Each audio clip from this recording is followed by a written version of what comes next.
Okay, so how is everyone today? Good, I hope. All right. So, we've got a challenging topic today. That's good.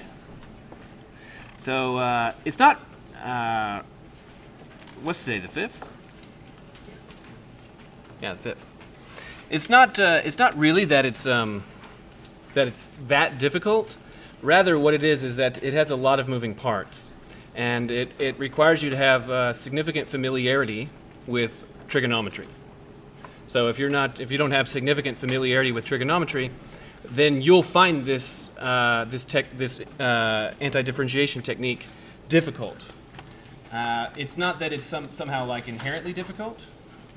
Rather, what it is that it's probably a lack of familiarity with trigonometry.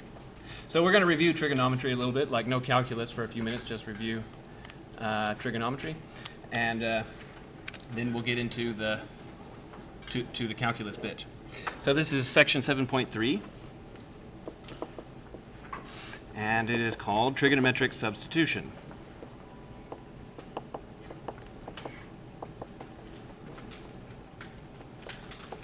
Substitution.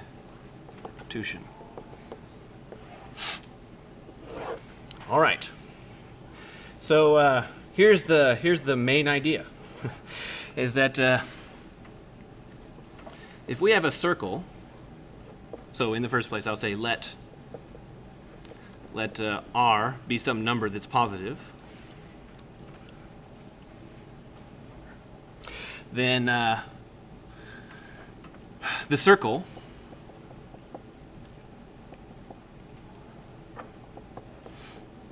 of radius r, centered at the origin,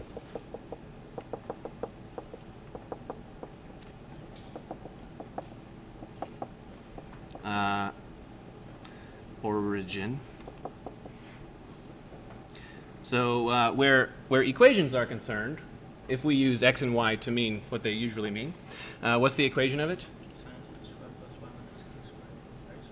I agree, but it's centered at the origin, and as a result, you can write it much simpler. Very, very good. So this would be x squared plus y squared is what? R squared.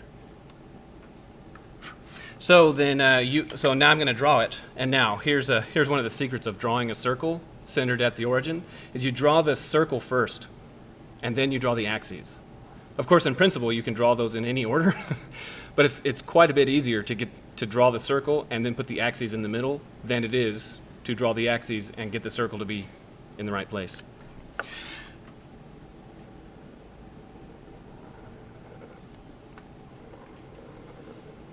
So there's my best attempt at a freehand circle there.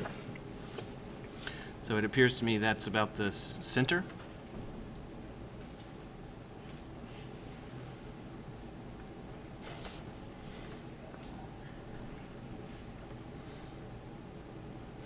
Okay, so then if you select any old point there, that's some point on the plane, and you could refer to it as x, y. And what we're saying is that whatever that x and y happen to be, it must be the case that when you square the x, square the y, add those two together, the result has to be r squared. Visually, it's also saying that here's the origin and there's a point that is on the circle. What is the length of that line segment? Right, it's got to be the radius of that circle, which is r. So that's r. Moreover, from this point here, we could go down to the horizontal axis. Like this. We can say, okay, we go down to right there, like that, and then we could finish it out and draw that right there. So we've got a nice right triangle going on there. So that's a right triangle. What is the length of the base there? That's x, because in the end, because it's that point there. So this must, the length of the base must be x, and similarly the length of the height, I guess. Y. Good. So we've got this right triangle. Now, be advised, okay, that if I draw just another one over here,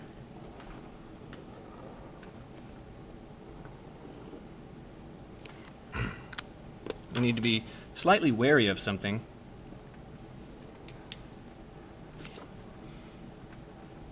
So that green point that I selected, it's in the first quadrant, but just as well I could have selected a point that appears in the second quadrant, say, like this point here, and again label it xy. And we would again have a right triangle.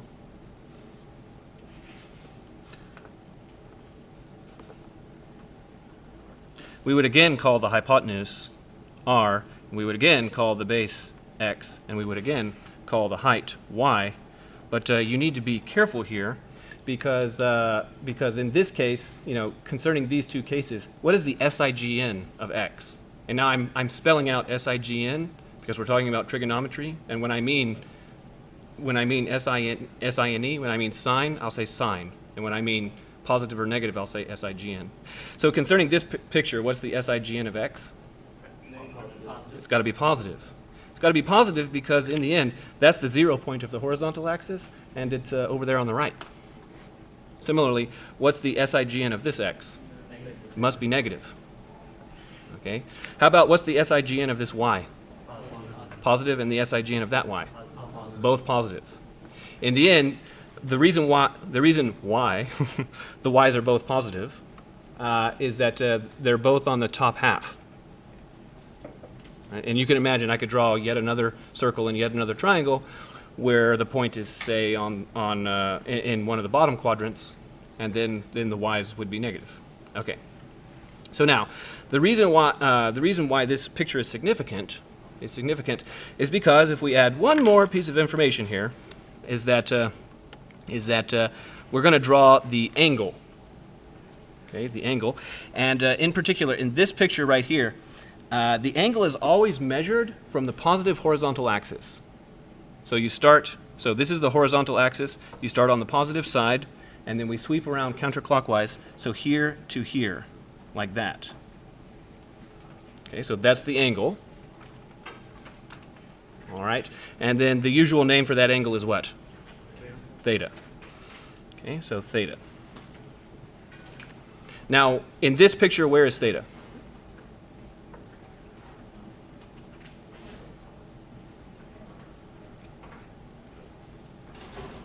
In the center. Is this theta right here? Yeah, but No. this direction. You start from here, Right. and you do this. That's theta. What? It is. You always measure from the positive horizontal axis. Now that means that this one, okay, a half turn going half the way around is in radians. What?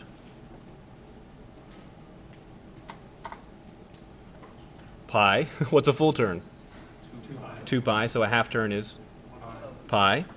As a result, this angle right here is not theta. Rather, that's what? Pi minus theta. Pi minus theta. Okay, good. So now, with that terminology, we can define the following. So now we'll define the sine of theta.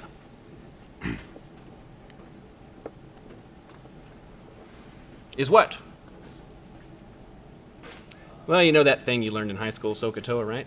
Y by x. Not y by x. So, right, you know SOHCAHTOA, right? Yeah, by r, right? So opposite over hypotenuse. Okay, so it would be so there's the theta. Okay, and so this angle right here, what side is opposite to the angle? That one. Okay, now SOHCAHTOA is nice, but I'm not saying forget it. But really, what I'd like for you to do instead is understand that it's y is really what's associated. The vertical bit is what's associated with the hypotenuse.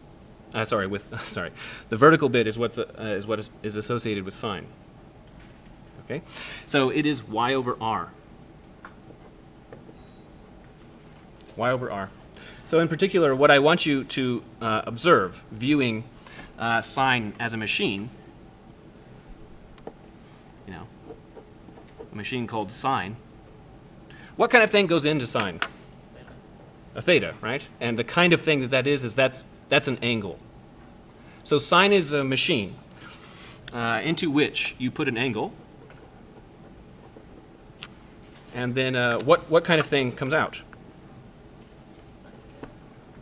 Well, yes, sine of theta, but what kind of thing is that? A ratio. A ratio. Okay. So sine is a machine into which you put angles, and then outcome ratios. Okay, and you need to be careful here, is that they're not just ratios, but like in sort of the sense that you might imagine, but rather they are signed ratios. And what I mean by that is that R is always going to be positive because it is by hypothesis. But R need not always be positive, right? Y need not always be positive, because consider this particular Y. Is that a positive Y? Yeah. Yeah? How about that one? Is that a positive Y? Yeah. But and you can imagine that to get to that one, you could imagine that I took this one and went over there. So Y is still positive. But do you observe that we could continue going all the way around and obtain some negative y's? So it's not really that it's a ratio, rather it's a signed ratio. S-I-G-N-E-D ratio. Okay, fine. What's the definition of cosine? Right, and the SOHCAHTOA thing, C-A-H, adjacent over hypotenuse, but using the symbols that are on the page. X over R. Okay, similarly, cosine is a machine into which you put angles, out of which come signed ratios. Okay, so now, concerning that, consider this particular theta.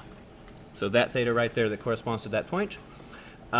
Would cosine of theta, of this theta that I'm pointing to, would cosine of that theta be negative or positive? It'd be positive. What is it from the picture that's telling you it simply must be positive? The sine of x, right? Because R is positive by hypothesis, by definition, and this x in this picture is positive because it's on the right half of the plane. So this is the ratio of two positive numbers. So cosine of theta for that particular theta must be positive. Okay, how about cosine of theta for this particular theta? Negative. It's got to be negative. Cosine of this theta must be negative. Why? Because one of the numbers is negative. Correct. So again, you look at this theta and understand that, cosine of that theta must be that ratio, that signed ratio there. And R is positive by hypothesis. And then x, because it's on the left-hand side of the plane, is negative. So this is negative over positive, and so the result is negative. Okay, good. Sine, cosine, and tangent. So, SOHCAHTOA. So what is tangent in terms of these symbols here? Y over x. It's the ratio, the signed ratio of the vertical component over the horizontal component. Signed ratio. So notice that y, in fact, can be anything. It can be negative 0 or positive. X by itself can be negative 0 or positive. But for tangent, it's not permitted that x should be negative. Why not? That x should be 0. Why not? Can't divide by 0. You can't divide by 0. All right.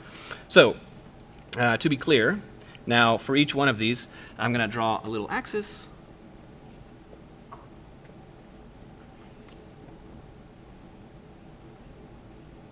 For each one.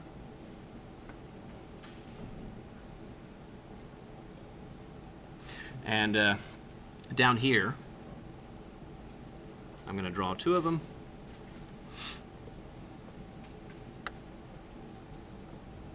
And so down here, for this one, for this axis on the left, what I'm going to do is I'm going to shade in where x is positive.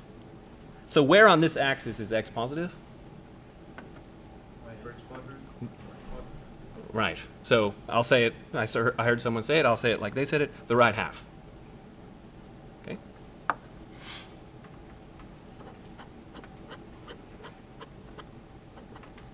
Okay. Similarly, for this one, where is y positive? The top half.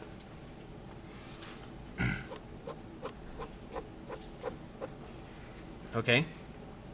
Good. Now, that being the case, I want to, for each one of these, I want to shade where the corresponding trigonometric function is positive. So notice that sine of theta is this ratio, y over r. But r is by hypothesis positive, and therefore the SIGN of sine is determined entirely by y. So where is sine positive? Top half.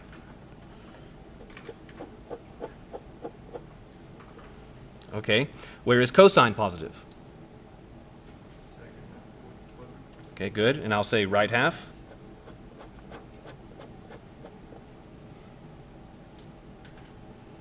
Okay. Now here's slight tricky business here. Now where's tangent positive? First and third. So notice that in principle y can have either sign, negative or positive, and x can also have either SIGN, negative or positive. So this ratio y over x will be positive when they're both positive.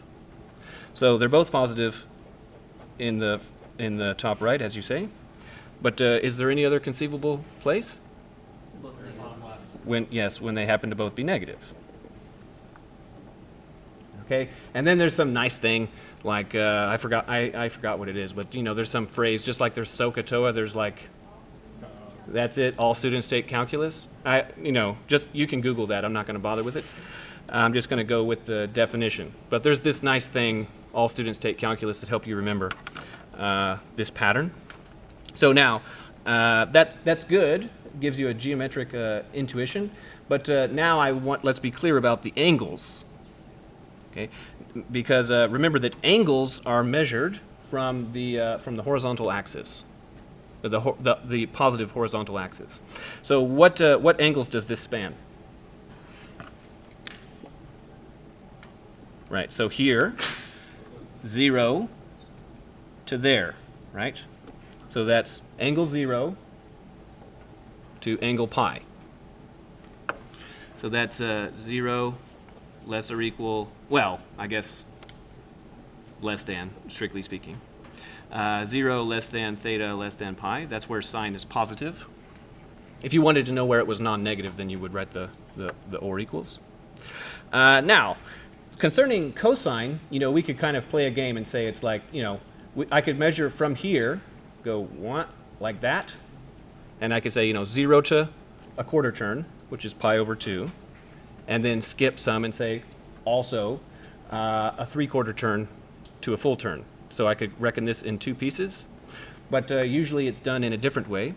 So this angular measure is positive in the end because that measuring like that agrees with your right hand when you make your thumb come out of the page. So that's the positive angular direction.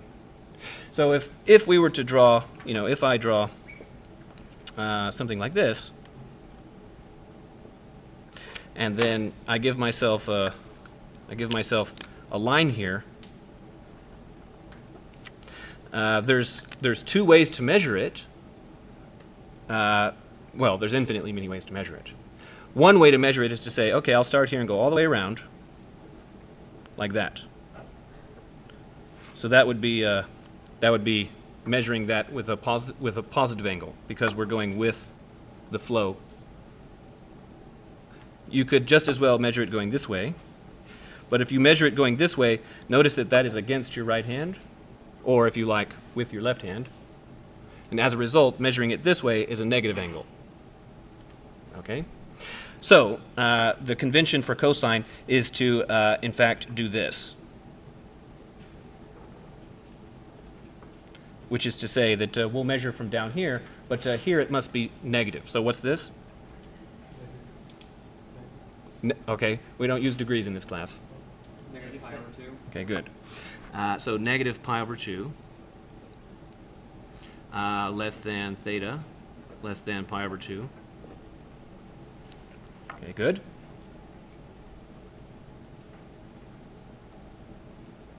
Any questions so far? Okay, and then how about for this one? We must split it into pieces, right? You got to split it into pieces. Okay, so then you know, you could do, say, this much, and then that much more. So it would be 0 less than theta less than pi over 2, or pi less than theta less than 3 pi over 2. Okay, but do understand that these are just stand-ins for like infinitely many possibilities, because you could add a full turn to all of these, and you come back around. Good.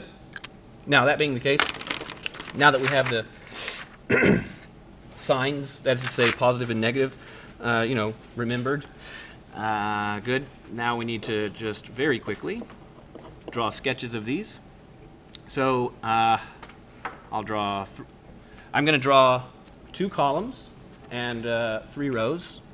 So it's going to be sine and sine again, cosine, cosine again, tangent and tangent again.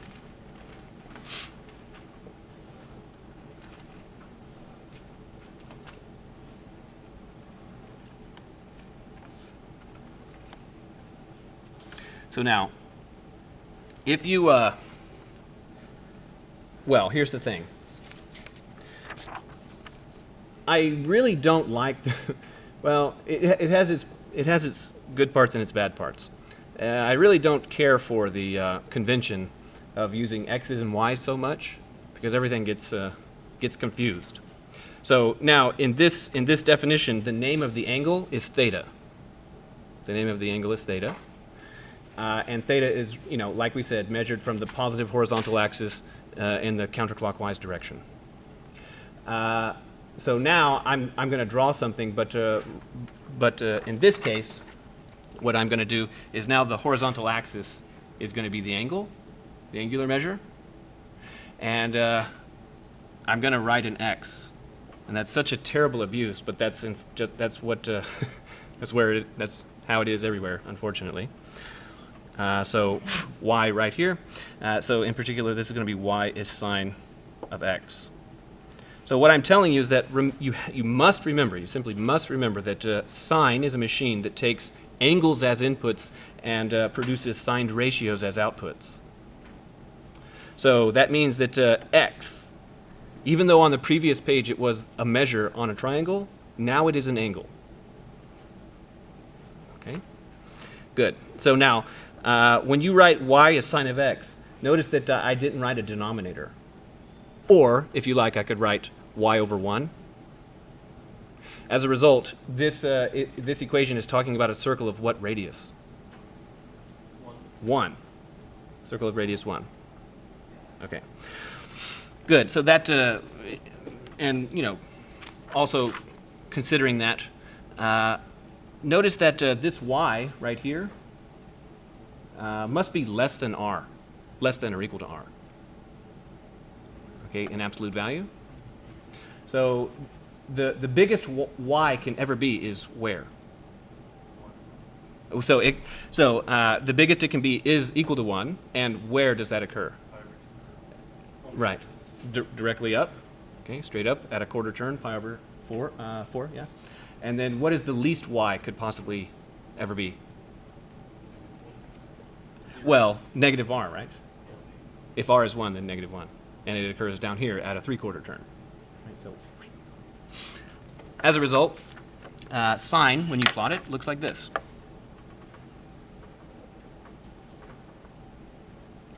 So, you know, this is all stuff that you know, but we have to get through these preliminaries, otherwise the thing I'm about to do with calculus is a mind blower. Okay, so what's the least that y can ever be? -1, and the greatest? 1. Okay, so what I mean is that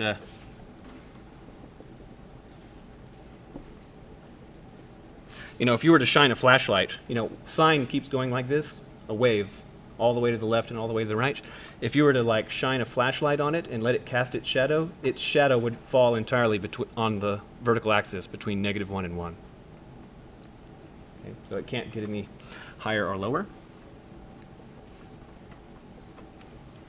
All right, so I'm going to leave that there for a moment. Cosine is, in fact, quite similar. So if I write y is cosine x, then for the same reasons that sine must be between -1 and 1, cosine must also be between -1 and 1. And cosine will also be a wave in the same kind of way that sine is a wave, but it'll be a little bit different how. It starts at 1. Okay, right. So at the 0 angle, which is to say at the origin here, sine of 0 is 0, but cosine will be 1. 1, right. Did I say something else? Yeah. Okay, so then it should be 1 here, and then from here we go down like so, and then back up, etc. And similarly to the left, down.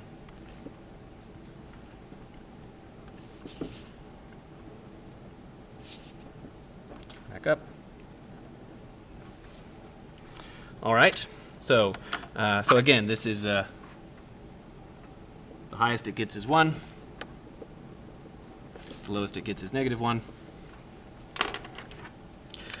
We need to mark out some special points here.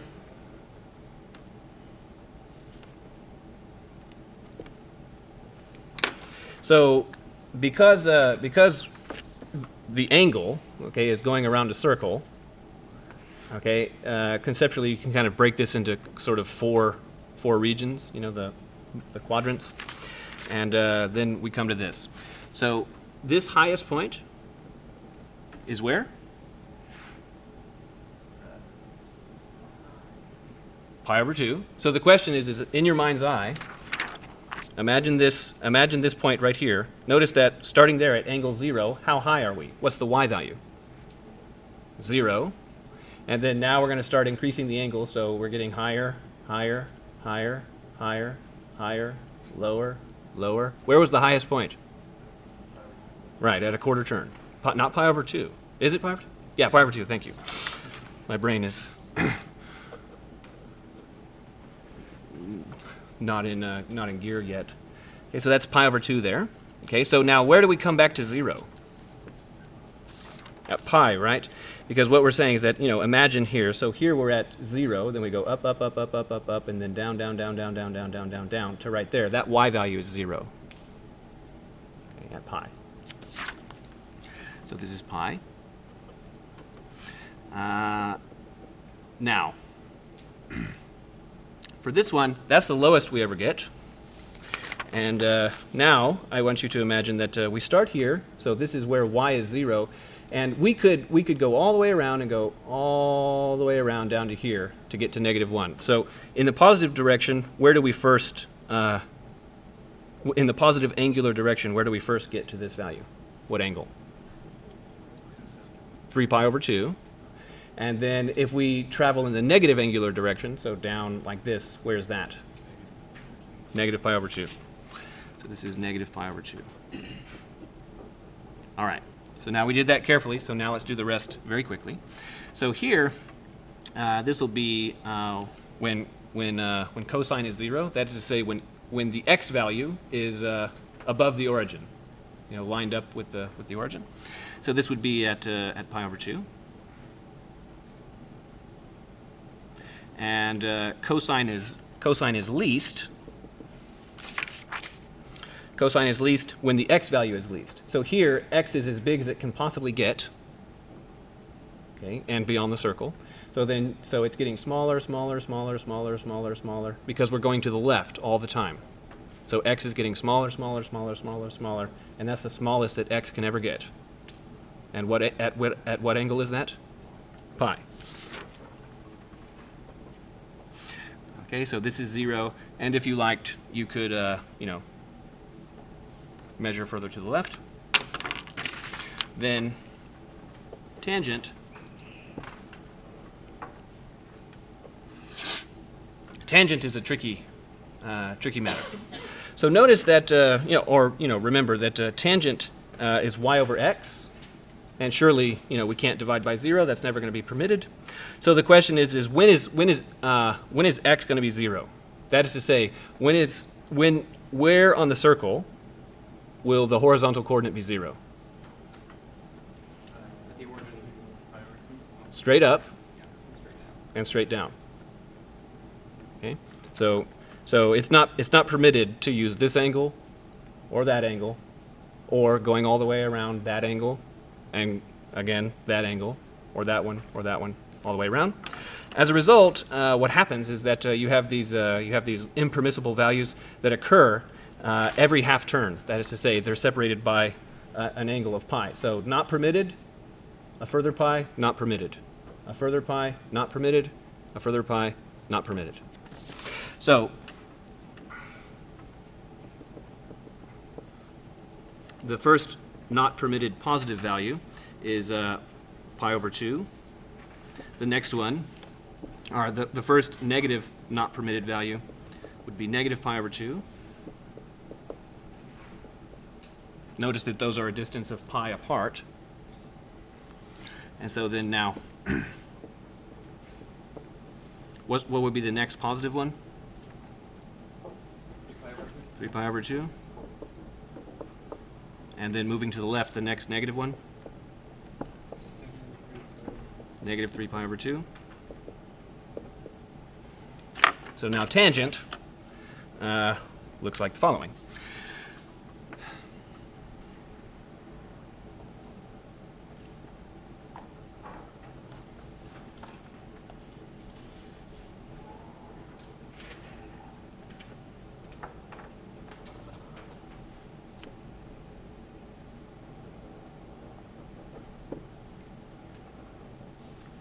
So that's tangent. Now it keeps doing that over and over. I just drew 3 of them, but they keep going left and right.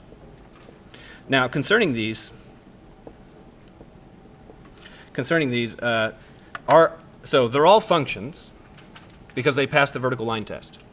Now are they invertible functions? Are they invertible? Compositionally invertible?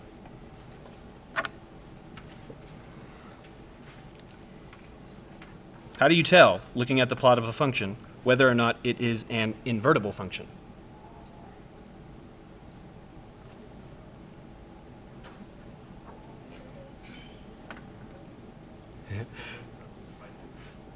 No, come on. This is why we're doing this instead of calculus. We haven't done any calculus today, and this right here, we're right on top of the reason why. If you look at any old graph, for example, the graph of this circle, just the red there. Is that the graph of a function? No. How can you tell no? Doesn't pass the vertical line test. So this red is not a function, that graph. Is this a function? Yeah, because it passes the vertical line test, which is to say every vertical line crosses just once. Now, this red is a function. Is it an invertible function? No. Why no? It doesn't pass the horizontal line test. The horizontal line test says that every line must intersect at most once. So concerning machines and functions, an invertible function is the kind of thing where it can be undone. So sine can't be undone. which is to say is that if I have an angle, theta, and I tell you what sine of theta is, do you know for sure what angle it was? No, you don't, because if I say I'm thinking of an angle theta and the sine of that angle is 0, do you know what angle it was? No. It could have been 0. The angle could have been 0. What else could it have been? Pi. It could have been 2,414 pi. You have no idea. It can't be undone. So as a result, what we're going to do is we're going to surgery each one of these, and we're going to cut out a piece, which is what we're going to say that this is the piece that we really mean business.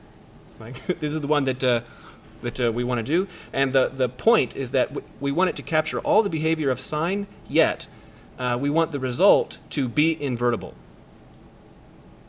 Okay. So then now, concerning outputs, sine is able to output things between -1 and +1, right? So what I want to do is I want to cut out a piece of sine, a contiguous piece of sine, or continuous is better for this class. Something that I could draw with one pencil stroke without picking up my pen, a continuous piece that has all the conceivable outputs that sine can make.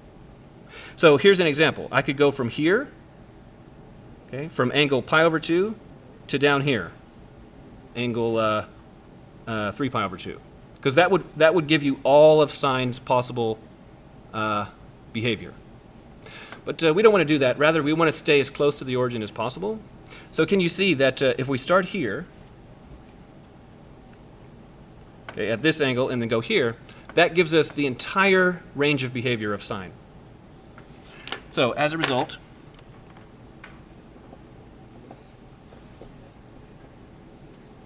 we have -pi/2 to just a regular old positive pi/2 like this.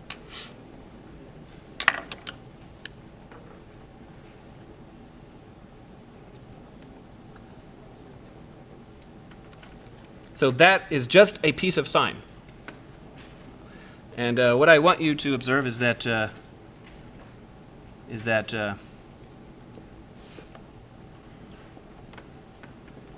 that's all the stuff that sine can do. So we cut away almost all of it. Now this thing has a name. Its name is sine, but with capital S. Oops.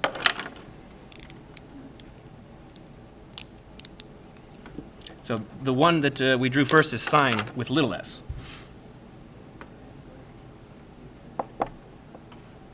So the way that this is pronounced out loud is you could say this is the principal branch of sine, or the principal part of sine.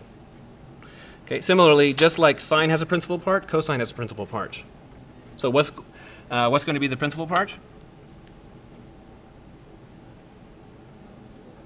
Will it be -pi/2 to +pi/2? Yeah. It doesn't pass. So really, this is what we want, because that covers the full range of cosine. Okay. So it will look like this.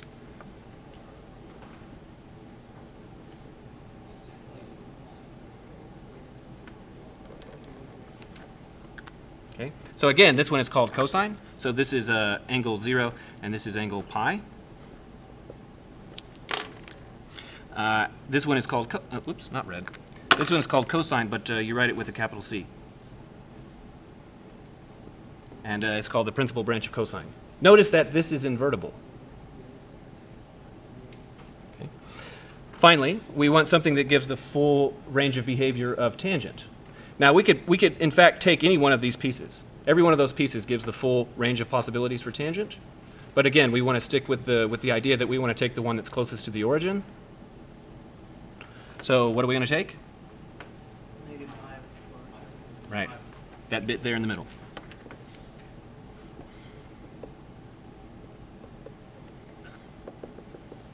So now, when you say, or you hear said anyway, the inverse tangent or inverse sine or arc sine, so I'll call them arc to make it, to make it clear. arcsine is not the inverse of that function because that function doesn't have an inverse. When you say arcsine, it's the inverse of that one. Okay? And when you say arc cosine, it's not the inverse of that one. That one doesn't have an inverse. It's the inverse of that one. So now, flashback. Where is sine positive?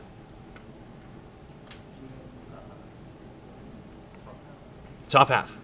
Okay, good. And so, where is cosine positive? Right hand. Right half. And now, have a look at this. They're kind of reversed, aren't they?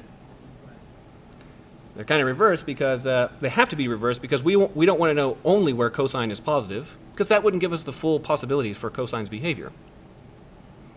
Right, so cosine is positive. The full range of behavior that we select for cosine is this bit. So that's the top half of behavior.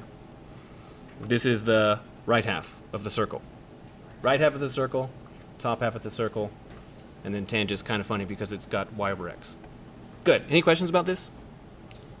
So you must memorize this if you hadn't already. Now we can finally get to somewhere. We can do something. So, for example, I could ask the following: what is the antiderivative of the square root of 16 minus x squared dx? So now here's the deal: is that you don't have any technique to do this. There isn't one. You can't do it with a substitution. If you were to make a substitution for the thing that's in the radical, the x squared, then for the chain rule, you'd need a 2x or a something x to show up somewhere. So is there a 2x anywhere else to be had? Nah. So you couldn't do a substitution.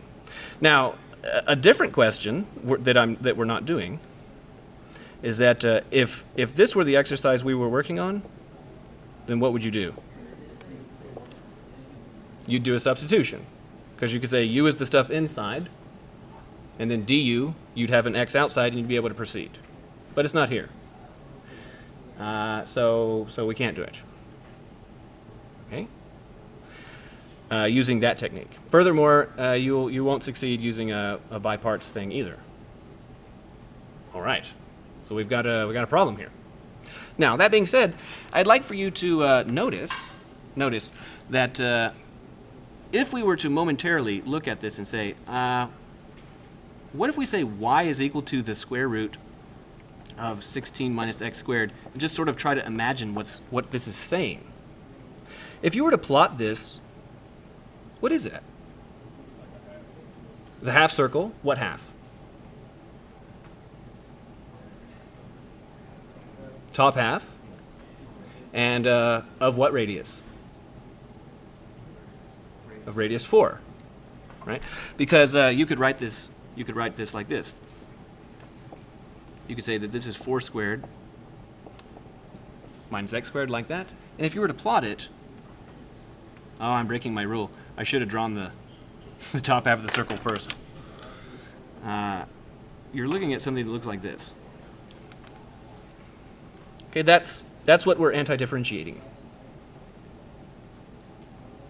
So, because that's what we're anti-differentiating, and and that's a circle, and trigonometry is just is just how you talk about circles, basically from an angular point of view. What we're going to do here is we're going to perform a substitution, but a new kind. It's called a trigonometric substitution, and then we're going to work it out from there. All right. So now, concerning this, we have 2 trig identities that we need to have a look at. So on the one hand, we have the Pythagorean identity that involves sine and cosine. So those squares, the sum of those squares go to 1. But there's another Pythagorean identity that doesn't involve sine and cosine. Tangent and secant. So if we take all of this and we divide each term by cosine squared, So sine squared theta, sine of theta all squared divided by cosine of theta all squared would be what? Tangent. So this one would be tangent of theta squared, and then add. And then cosine theta all squared divided by cosine of theta all squared is what? Just 1, because those cancel. And then 1 divided by cosine of theta all squared is what? Secant. So here's the Pythagorean identities, that's presumed knowledge in this class. So now, concerning these, what I want you to observe is that this one right here already has a trig function solved for. So this one is trig function by itself. As written, we've got 2 trig functions on the same side. So I'm going to take this one and rearrange it so that we've solved for a trig function. And the way that I'm going to do it is I'm going to solve for sine. Nope, excuse me, I'm going to solve for cosine.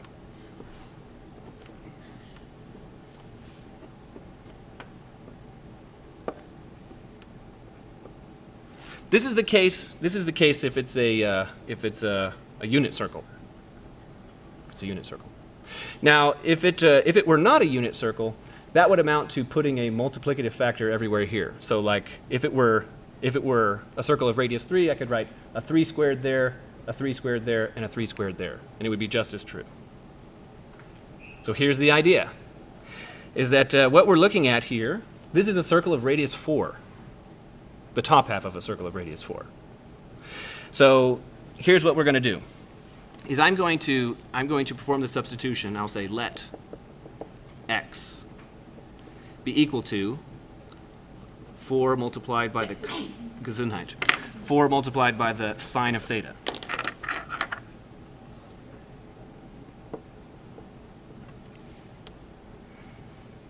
Okay, so what I'm saying is that if we were to solve for the trig function, this would say sine of theta is x over 4.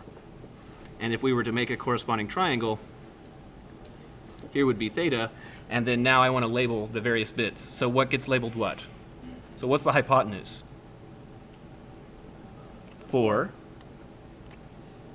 And then because that's the numerator, where does the x go? This side, right?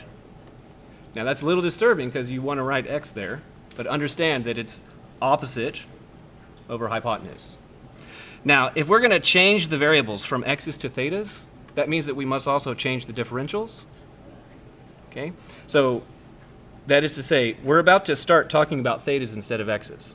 So here we've got x's, but we also have dx's. So if we change the x's to things involving theta, we must also change the dx's into things involving d theta, right? So if we say this, then I'll compute, then what's dx d theta?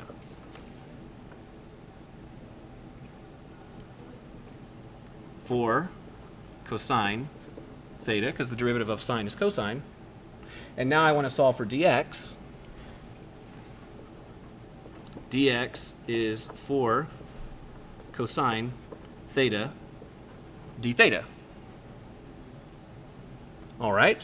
So now, using all of that, finally, we're going to make this substitution.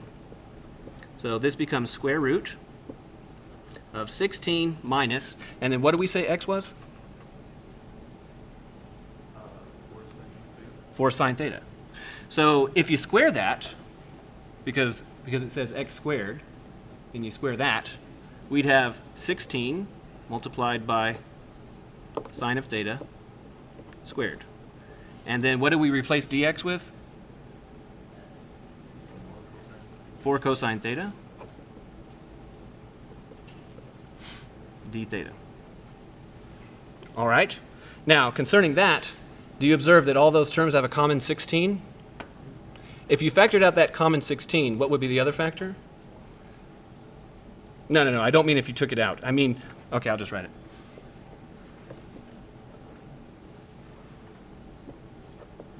What I mean is that what would I write in here?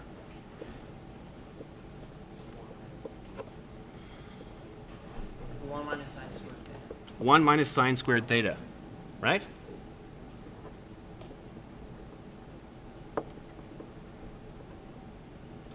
But wait a second. Don't we have another way to write 1 minus sine squared theta? Plus square theta. Oh yeah, cosine, that's great. So the reason why that's great is because in the end, the thing that makes this antiderivative difficult is the fact that there's a square root. That's all of the problem. That's the whole problem. Now this 16 can come out as a what? As a 4, and then combine with that 4 to become a 16. So I'll factor out the 16, and then I'm going to write this. And now here's the, I know that we've been talking about a lot of complicated things, but here's a point where I really need your attention. So I took that 16 out, it became a 4, it combined with that 4 to become a 16, and there's that 16. And now I want to compute the square root of cosine squared. What is that? It is not cosine theta. Just the cosine square or the whole square root of cosine square? What does the square root of cosine theta squared simplify to? Cosine theta. No. Cosine? No. What? Definitely not plus or minus. That's even worse. The absolute value. The absolute value of cosine of theta. Folks, the square root of t squared is what? The absolute value of t. Every time. So, this is the antiderivative of this now. Times cosine theta like this, d theta. But now here's where we can finally say something, is that when we made this substitution like this, we said that we're going to do it like this, and that's the actual picture of what we're anti-differentiating. So consider that's this much, and how much time do we have? Are we over? Okay, we're over. So what I'm going to say is that the first thing that we'll do next time is we have to explain how are we going to deal with these absolute values, because you've got to deal with them, because we can't calculate an antiderivative in a sense until they're gone. So try and think about how will we deal with them. Okay, good. So have a wonderful Wednesday.